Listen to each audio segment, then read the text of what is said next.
Welcome back to the Morning Watch. I'm your host, Dylan Toussaint. Recently, in an Observer article entitled, "An Impairment Need Not Be a Disability," Dr. Barbara Carby opined, and I quote, "People are born with impairments. It is society which decides whether these impairments are manifested as disabilities. This society needs to seriously consider whether by its actions it has assigned to persons with impairment some lesser form of citizenship." End of quote. Well, to discuss some of the major issues arising from her article, we have online Ms. Gloria Goff, Executive Director of the Combined Disabilities Association, and the person herself, Dr. Barbara Carby. Dr. Barbara Carby, former Director General of the ODPEM and former Director of the Disaster Risk Reduction Center, UWI. Good morning, ladies. Good morning. Good morning, Reverend Toussaint, and good morning.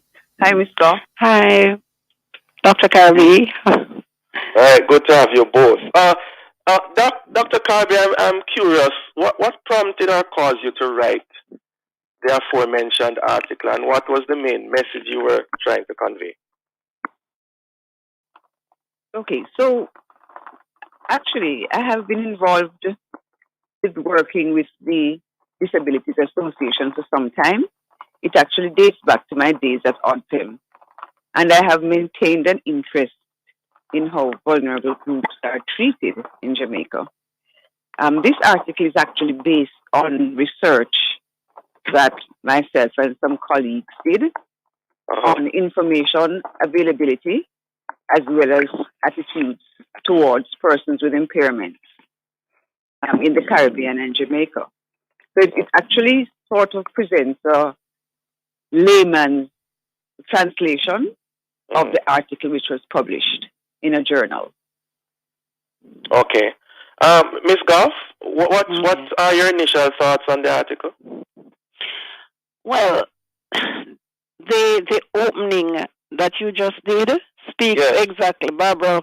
Dr. Carby was really reiterating the position of the persons who are the countries that put together the Convention on the Rights of Persons with Disabilities, because it actually states that the impairment becomes a disability when the issues are societal, whether are attitudinal or physical barriers that prevent persons with disabilities from actualizing, realizing their ambitions, from participating, from doing all the things that their disabilities, their impairments allow, because sometimes they're restricted by a number of issues. So just starting out with that, I can say that her article, her statement was bang on target when it comes to the definition of disability in the Convention on the Rights of Persons with Disabilities.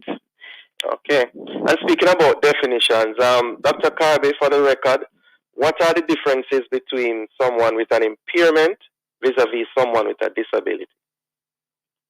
Well, an impairment is something you're born with. It could acquire later. Or acquire later through. Well, actually, interestingly enough, you can acquire impairments, for example, through a disaster. So persons who become injured in, say, earthquake may acquire... I'm sorry, Dr. Carby, we're not hearing you loudly enough. Could you increase the volume, please, if possible? Okay. Can you hear me now? Whole lot better. Thank you. Okay. So I was saying that one can be born with an impairment, or one can acquire an impairment through some event. So we're talking about perhaps persons who are born with visual impairments, or hearing impairments, or mobility impairments. Some persons have cognitive impairments. One can also be, say, injured in an earthquake, and one can become impaired because of that. So if I were to compare it to the whole matter of hazards and disasters, we would say that the hazard is the earthquake, and the disaster is what happens when the earthquake impacts us. Okay. In both circumstances, it is really what society has or has not done, does or does not do, that determines the outcome. That is, whether or not the impairment is a disability, preventing somebody from functioning effectively, or whether the hazard is a disaster. So we're at least I've grown accustomed to hearing the terminology persons living with disabilities. Not sure if I'm getting the distinction with that and impairment. That's for me? No. Dr. Kirby perhaps wants okay, to sorry. come back to you, Ms. Goff. Dr. Kirby? Yes. Mm-hmm. Yes. So the impairment should not prevent you from functioning in society. So if you are prevented from functioning, it's a disability. Right. What are you saying? So, for example, let us say, for example, that a child is going to school, and that child has a visual impairment. That child is blind. All the material should be available to that child, either in Braille, or if you use an information technology tool, the child can actually access the information verbally through an electronic translation. So that child would not be disadvantaged from not having access to information because the child is blind, say. So that person and the would same not thing be... goes for all similar analogies across society. So that person would not be information should be available in a format which allows a person with impairment to benefit from the information. So that is just one example of how having an impairment does not necessarily mean it's a disability in terms of functioning. Interesting. Ms. Goff, your take on that? Well, I have to look at it from the, as I said, Dr. Kirby's statement speaks strongly to the definition in the Convention on the Rights of Persons with Disabilities, and that's a human right, a social definition, your model definition, which places the responsibility of the state, for the functioning of a person with a disability on the state and on people around them, the society. The truth is, no, not the truth. The thing is that the Disabilities Act defines a person with a disability using the medical model, in that it states that persons with disabilities are persons who have long-term, challenges, the impairments, right? That Dr. Kirby refers to as impairment. So, from that perspective, and the policy on the rights of and the national policy on disability, they use the medical model is used, which speaks to the impairment as the disability, meaning that. I'm sorry, Ms. Goff. Could you just hold that thought, please? We have a break to take. We'll be right back. You're tuned to Love 101. The family station is now 7:15. Shake and go with true shake. Shake and go. Number two, shake and go. When we have to put in the work, but I'm moving slow. Number two, shake and go. School time, I got job time. Up we study hard, brain full time. Number two, shake and go. When we up in the gym, we have to stay healthy and fit. Number two, shake and go. Shake and go with true shake. Packed with 9 grams of protein, 24 key vitamins and minerals to keep you going. Number two, shake and go. At Active Home Center, we believe everything for your home should be under one roof at affordable prices. Come in and create amazing spaces with our tiles, bathroom fixtures, appliances, lighting, furniture, and a whole lot more. Plus, check out our recently added PVC fencing and casement windows. Visit us at 84 Constance Spring Road. Active Home Center. More savings, more choices.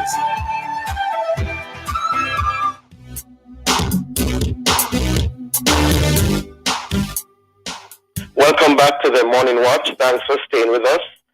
I'm your host, Darlan Toussaint, and we are discussing the whole matter of enabling or disabling persons living with impairments. And we have online Dr. Barbara Kirby and Miss Gloria Goff. Miss Goff, we had interrupted your trend of thought. Would you continue, please, as you make the distinction between impairment and disability? All right. As I'm saying, the human rights, the social model, human rights model, looks at disability in the way that the Convention on the Rights of Persons with Disability defines a person with a disability, because disability in itself is not defined separately. Well, our Disabilities Act looks at it from the social, from the medical model, meaning the physical, right? So, but in the reality is that we are moving towards the human rights, social human rights model that Dr.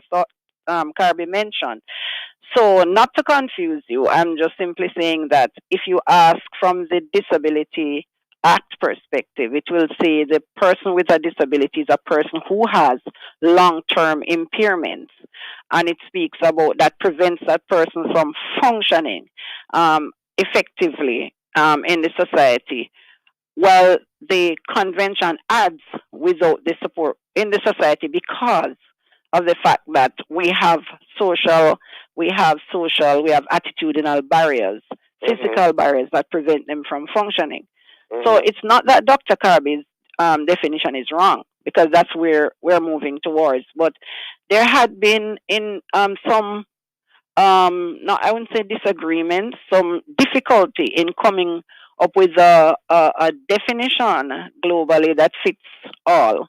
So instead, they define a person with a disability as a person with the long-term impairments, which on which the barriers that exist in society prevent them from functioning as effectively as they should. Interesting. Dr. Kirby, working with your definition, which Miss Goff says is the way the world is going in terms of understanding, right?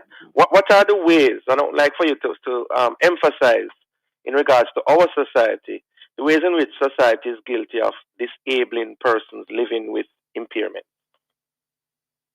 Okay, so there are multiple ways. But before I answer that question, let me just say that these barriers have day-to-day consequences that persons have to live with.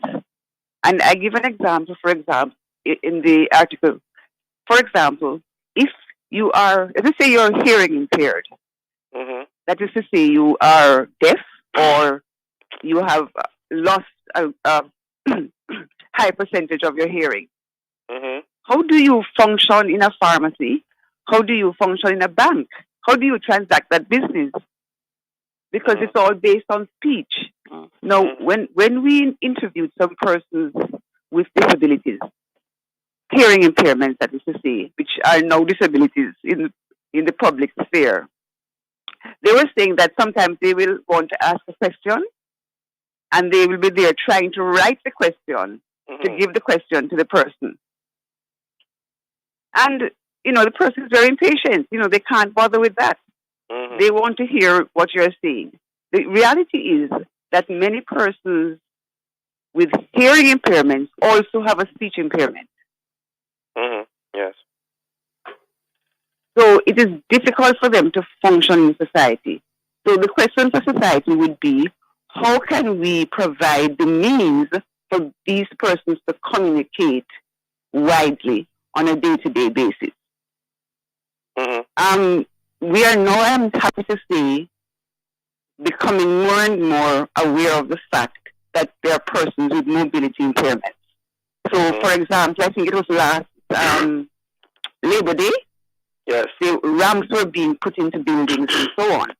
So we are getting there slowly. The thing is that many buildings are like 2 stories. Yes. And 2-story buildings do not normally include elevators or stair lifts. So you may be able to access the entrance to the building because a ramp has been put in. But if your business is on the 2nd floor, then you're still in problems. If you this includes public buildings as well. Yes. So these are some of the very simple things which impact the lives of these persons on a daily basis. Yes. I don't know if Ms. Goff wants to expand on that. Sure. And it would only be to support what Dr. Kirby says. However, our country was not, or disability was not an issue up until in the mid 20th century in Jamaica, right? Mm-hmm. It was an issue where persons with disabilities were kept by the government in some institutions or by families in some back rooms, So preparing for them, other than to clothe and feed and keep them clean, was not an issue. They should not necessarily be on the road, moving about, being gainfully employed or anything like that. Right. So therefore, preparing for us, all the buildings had these fancy, what they considered fancy then, steps. You notice many churches, especially the older churches, had some whole lot of steps to get to the front door, to the door, or anything like that. So it was as if we, persons with disabilities, were not considered. You visit those who have physical disabilities and you minister unto them and you bring foodstuff for them, but not having them in the congregation, it would be too problematic for them. So we were not considered. So hence the fact that nobody thought of physical accessibility. Nobody thought of the deaf wanting to communicate with the rest of the society. Nobody thought of blind persons getting around on their own. So those things were not considered.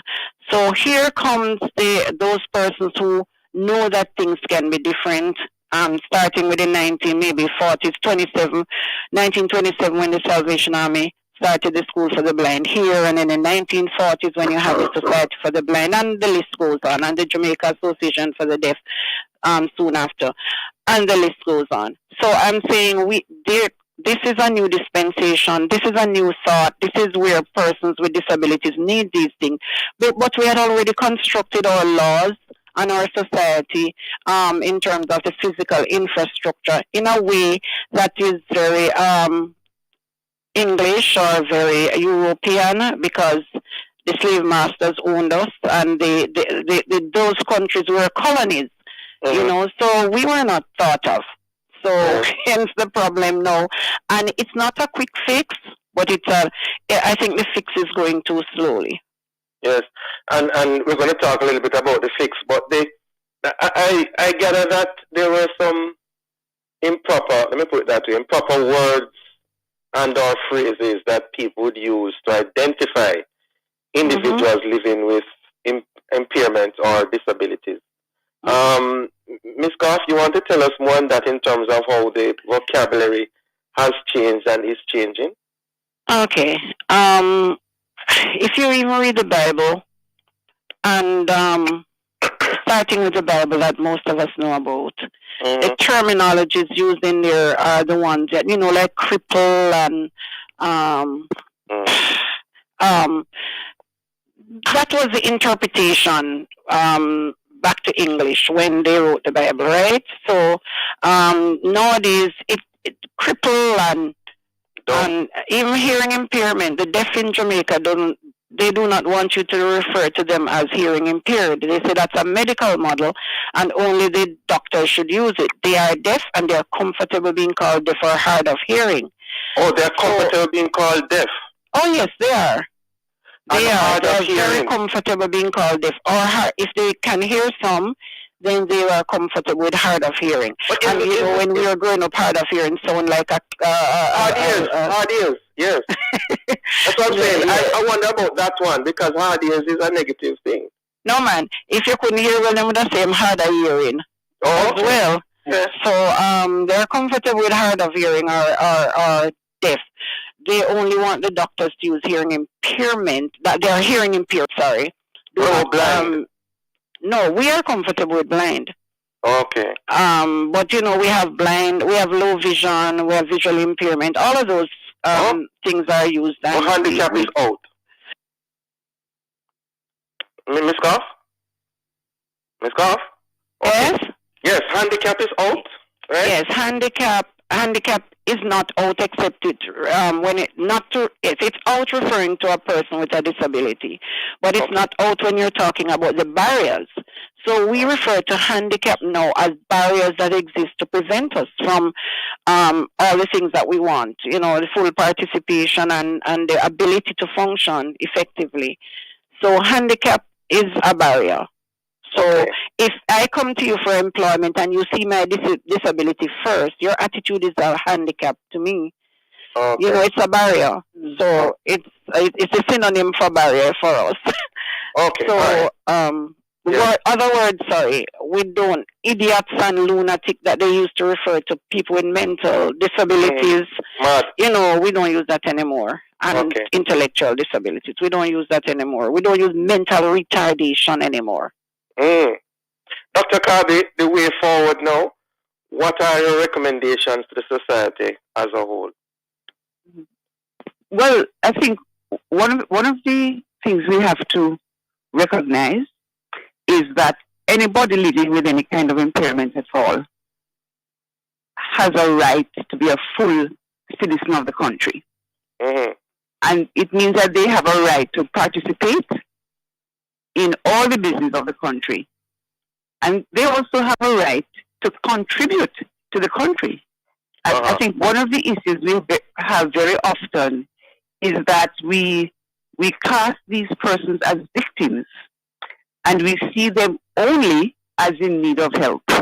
We do not recognize that they have skills, they have knowledge which can contribute to society, thus allowing them to participate fully in society.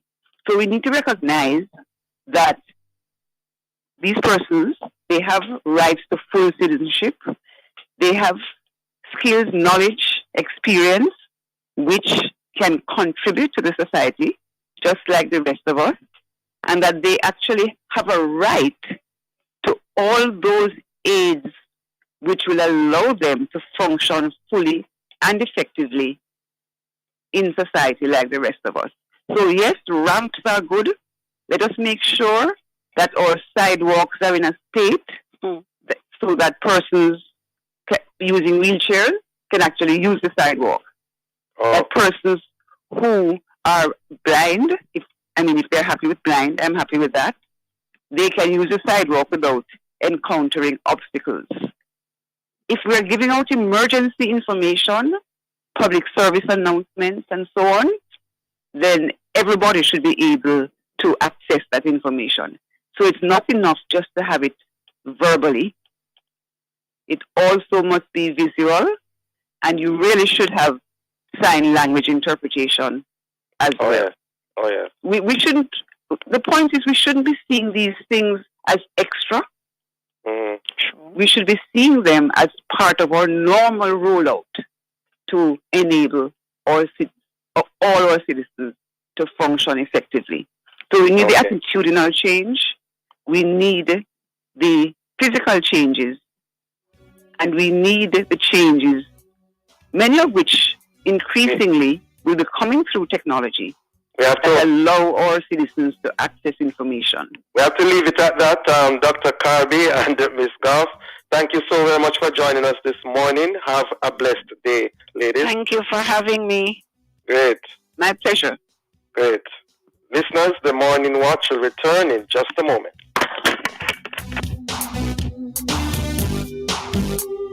JN Bank Live Online Banking is your quick and easy banking that's safe and secure. Sign up today. Visit jnbank.com. JN Bank will help you find a way. The time is 7:31. Some things in life are better together, like Kingston and dancehall, like Sundays and streaming football, like secret texts between best friends, like video chats with your granny on weekends, like a road trip and playing songs on loud. At Digicel, we're bringing together all the experiences you love, from latest shows, sports, music, radio, breaking news to HD video chats, cloud storage, and more. Jamaica's fastest mobile network, Digicel, better together. We working on a brighter day, you not have to fret. You know your family secure, you not need no stress. It's like you run a 5K, set the pace in the race, celebrate, and you still never bust no sweat. We see we brother and we sister, this is how we heal them. Easy now, you want guardian life, it's a nation we're building. Many hearts, but we all want the same thing. Live secure and live easy.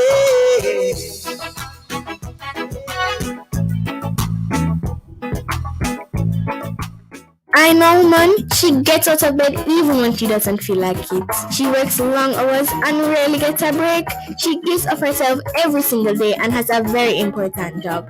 Here you go, sweetie. Do you need anything else? But this woman is not only a nurse, she is also my mom. And Malta helps her care for herself so she can look after everybody else. And me too. Thanks, Mommy. Thanks, Malta. Malta is full of life.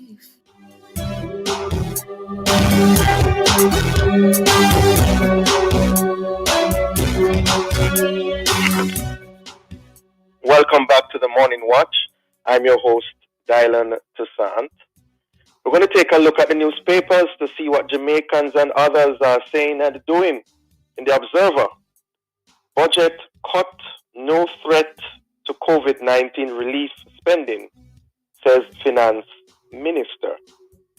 And then Dexter Pottinger's killer pleads guilty to manslaughter in the second case. And then JDF Justice, male officer implicated in sex scandal, booted, while woman soldier keeps her job. Go across to the Gleaner. Funding woes hurt crime fights. PMI is making that discovery. And then Green warns poachers as conch season to restart. Then we see here vaccine race. Local businesses join hunt for job as global rivals threaten drug makers. Wow. Those are some of the main stories in our major newspapers. Please have a read. Coming up next, we'll read some of the feedback from our Facebook and WhatsApp question. How can interfaith harmony be achieved? Leave a comment on our Facebook page, Love 101 FM Jamaica, or WhatsApp 876-997-3125. We'll be right back.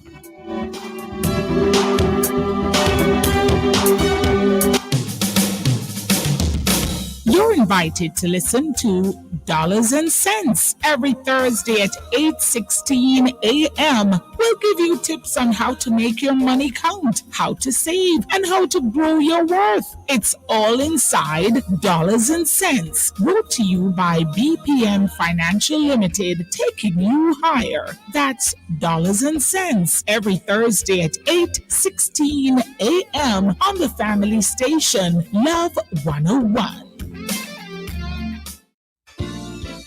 Here's an invitation for churches and community organizations. If you're hosting an event which offers free admission, tell us about it and we'll get the word out in Love FM's bulletin board. Simply email your information to bulletinboard@love101.org. That's BULLETINBOARD at love101.org. Or fax it in to 968-7545. Love FM's bulletin board for church and community events with free admission and certain fundraising events. Conditions apply. Listen to Bulletin Board on Love 101 Thursdays at 9:40 a.m. and Saturdays at 4:55 p.m. Love FM's bulletin board is on your family station, Love 101.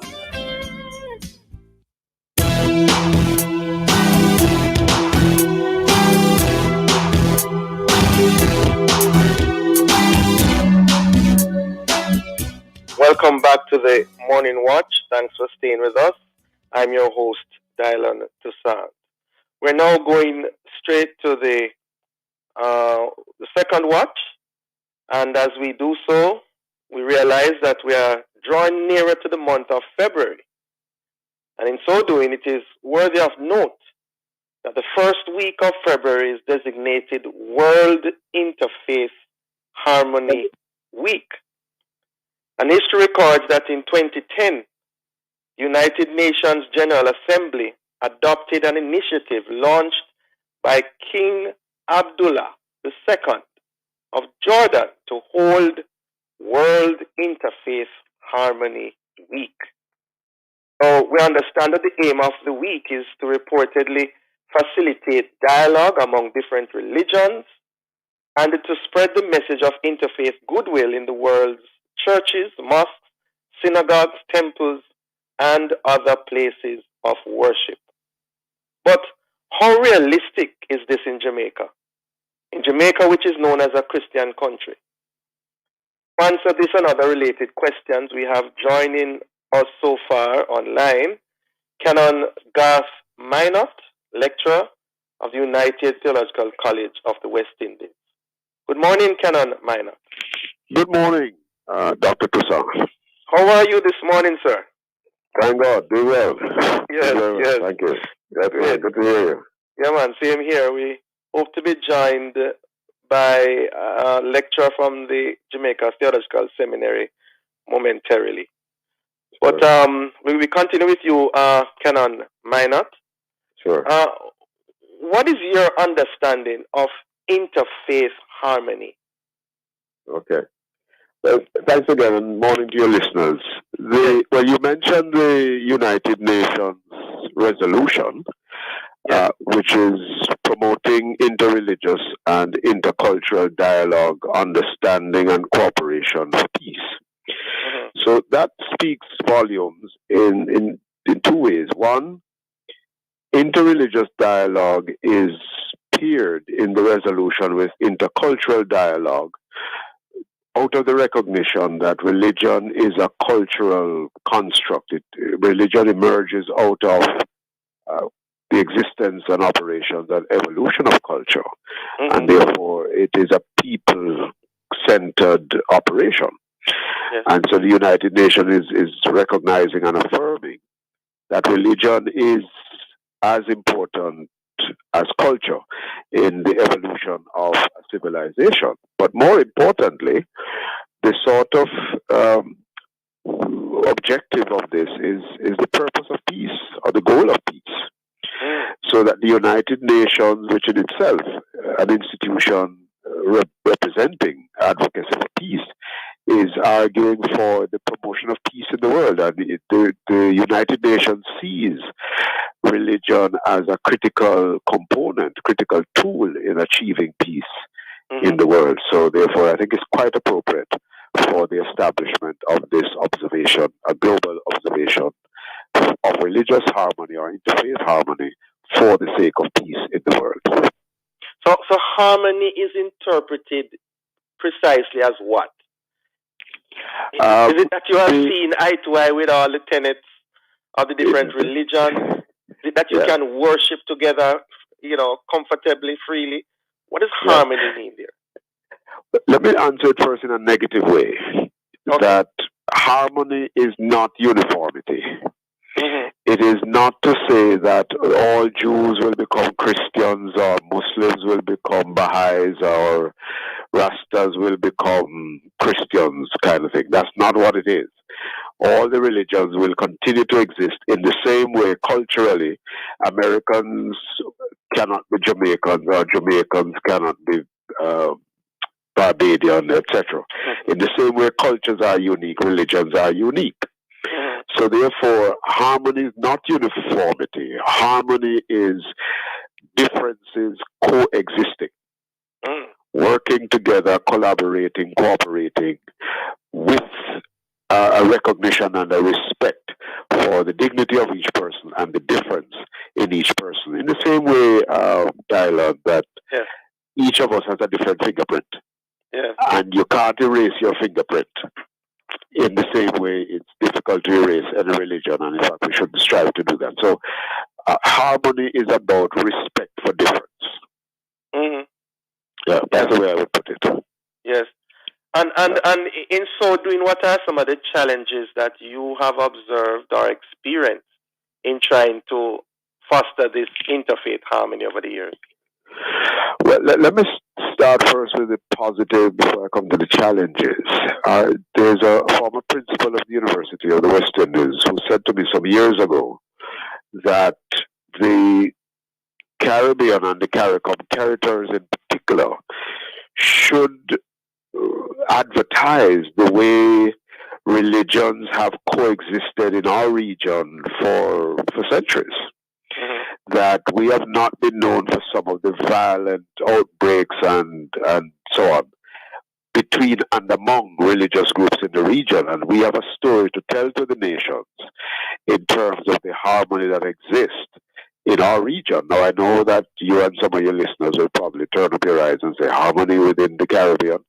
But the fact of the matter is we have not been burning each other's spaces of worship. We have not been, sacrificing each other, etc. So yes, there are tensions in some respects among us, but not in the way that it is present, for example, in Nigeria, especially in the north.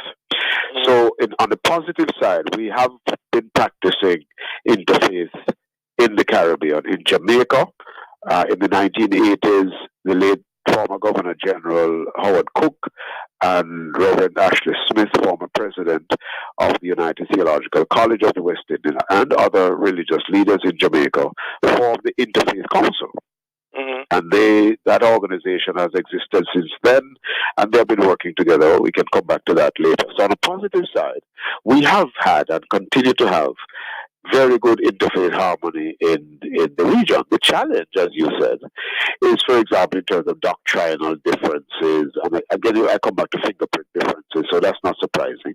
So you have doctrinal differences, you have theological differences, cultural differences. So even though we have religions, but religions emerge out of different places. So even though Judaism and Christianity emerge out of the same Mesopotamian basin, but culturally we have evolved into different entities, and therefore culturally you're going to have clashes along with theology and so on. So, and that is expected. In my family, there are 9 of us siblings, and we fight, but that doesn't mean that we don't love each other and we don't hang together, kind of thing. So difference doesn't mean we can't work together in harmony. So I don't think we should be afraid of difference. So yes, there are challenges in my experience, and I've been part of a number of interfaith dialogue. Some Christians, for example, say that if we aspire to harmony within the interfaith traditions, then how are we going to convert them? Preaching the gospel kind of thing, and they get worried about that. Well, I say that in the same way that a Muslim can be converted to Christianity, Christians are converted to Muslim and Judaism, etc. So there are conversions across the board, and that's not something that we need to be overly worried about. Jesus was a Jew and he never became a Christian, and therefore we need not worry about that. What is important is that you stick to your lane and preach the gospel as you're called to do it, without trying to force other people to believe what you believe. Yes. Okay, well, we're going to take a quick break and be right back with you, Canon Man. You're tuned to Love 101 FM, the family station. It's now 7:45 on the Sound of Love. I am just a little girl, but I have big dreams. And one day, all my dreams are going to come true. That's why I'm glad Mommy opened a Surgical Bank Star Savers account for me. It's the best gift she could ever give me, because one day I won't be little anymore. And my small savings are going to grow big. I even got my own debit card. Give your child a gift that will grow. Open a Surgical Bank Star Savers account today. Bills to pay and funds to transfer? No problem. I do it all on my time with JN Bank Live Online Banking. It's my simple and secure as that online banking. Phone credit need a top up? No problem. I do it with JN Bank Live Online Banking. It's quick and easy with just a few clicks. JN Bank Live Online Banking that goes where you go. Sign up today. Visit jnbank.com. JN Bank will help you find a way.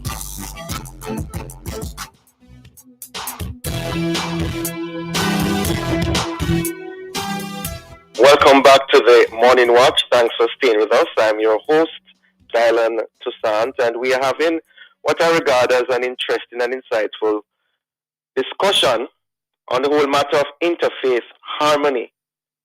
Can there really be interfaith harmony? Is it a reality? And we are discussing this with Canon Garth Minot, lecturer at the United Theological College of the West Indies.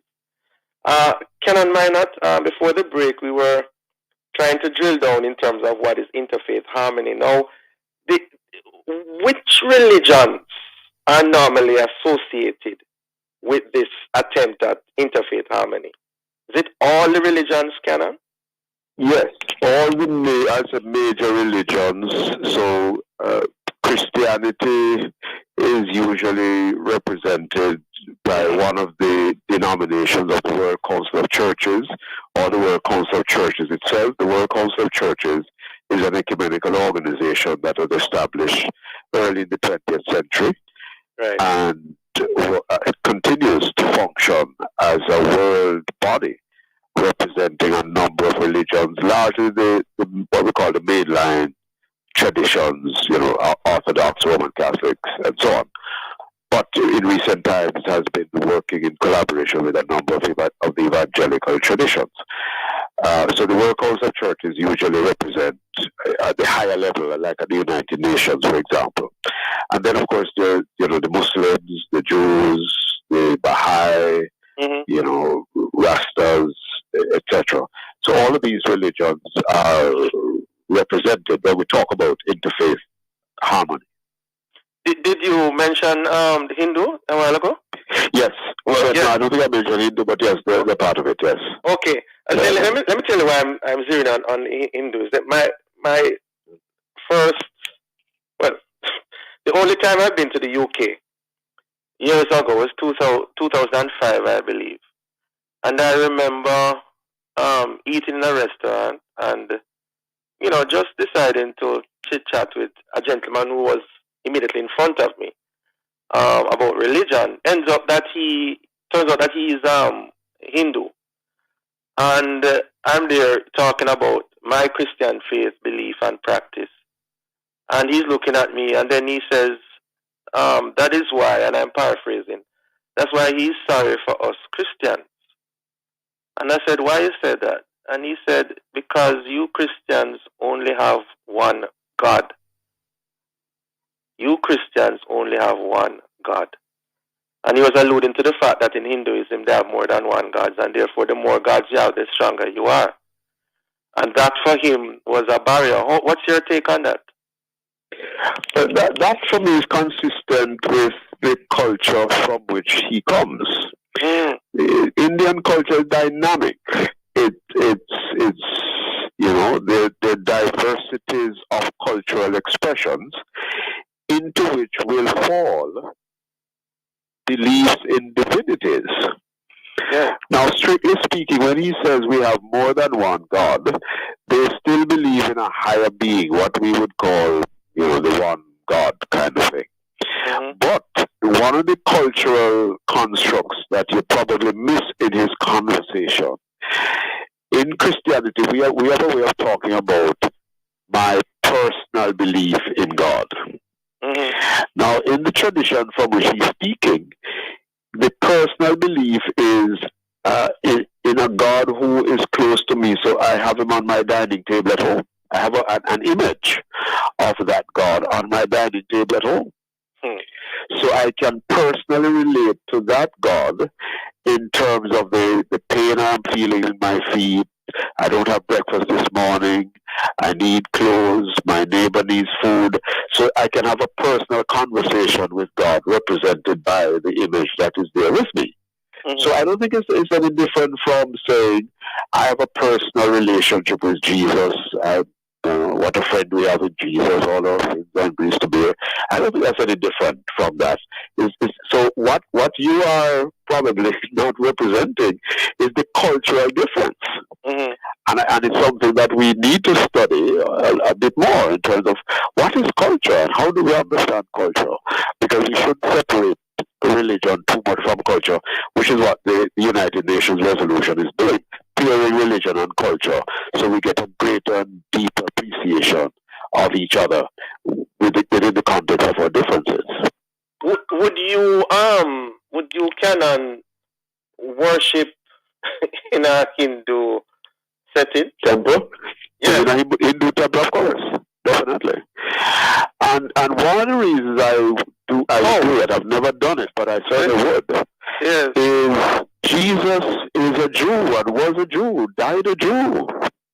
He was not a Christian. And what that says to me is that Christianity can be lived out in any religion. Because the way of Jesus is not a building, it's not a kind of cultic. Wouldn't they say, canon, that we have come out of the Judaistic belief and practice? Christianity is born out of that. So it's easier to see that development rather than seeing us going into a Hindu temple to worship. Well, your distinction is interesting. Because when you say come out of, even if you think of it in terms of a mother giving birth to a child, the child never loses connection with the mother. Yeah, I'm saying, Hinduism, Judaism. But I'm saying, to go into a Hindu is a totally different ball game. You're not related at all. No, I am a Jesus follower in the context of a different religious space. I don't cease to be a Jesus follower when I go into another space. I am a Jesus follower there. So that in the same way Jesus goes into the Jewish temple as a Jew, is the same way he interacts with, the Gentile woman, etc. So your culture and your religion interact with each other. So there are Hindu temples in Jamaica, and therefore it's part of my culture. Am I going to deny that cultural relationship with me? No. The passage for those who are anxious, there's a passage in 2 Corinthians 5, verse 19, where St. Paul speaks of reconciliation. God was in Christ, reconciling the world to himself, and has given us the ministry of reconciliation. Using the same 2 Corinthians passage, but chapter 6. The same Paul, if he's a writer, would say, it says there, what fellowship has righteousness with unrighteousness, and light with darkness? Right. Yeah, so some people look at that and say, no, we're not supposed to be, is in the same space, not space, but in terms of fellowshipping with these people, and to go to the level of worship is taking it a step too far. Well, you see, this is the thing that the United Nations is asking us to guard against, because I hope the implication of what you're saying is not that the Hindus are darkness and Christianity is light. That is Jesus is the one I'm talking about. That's exactly it's Jesus I'm talking about. Because that would border on xenophobia, where you begin to speak pejoratively or negatively about another cultural construct, religious entity, etc. That's not the kind of darkness that Jesus is talking about. Jesus is talking about, something that complements, as against Paul, rather, that something that complements as against something that contradicts. So it's Jesus that we're following, and Jesus is the reconciler. Not Gasminot or Dylan Toussaint. It's Jesus who is doing the reconciliation. So when I go into a Hindu temple, it is with the recognition that Jesus is the one doing the reconciliation and not me. So I don't try to take away I am Jesus' the way. work. I am the way, the truth, and the life. Yes. No one comes to the Father except through me. Yes. How do you interpret that in light of? I don't see any difference with that. It's Jesus' business. Jesus is the one doing the work, not Gasminot. So we should not take it upon ourselves to say, I'm going to fight for the Jesus way kind of thing. No. Let Jesus continue to be the way, the truth, and the life. And we must live as agents of reconciliation. That is, following the construct of the United Nations, or the way the United Nations frames it, to engage in interreligious, interfaith dialogue, intercultural dialogue for the sake of peace. And peace, I see peace here as a metaphor for harmony. Shalom is the way the Jewish people puts it, which is a kind of reconciliation, healing, etc. So let's leave the work of reconciliation and healing and so on to Jesus. And then we now go out there like the Good Samaritan if you're a Christian. Spread the love.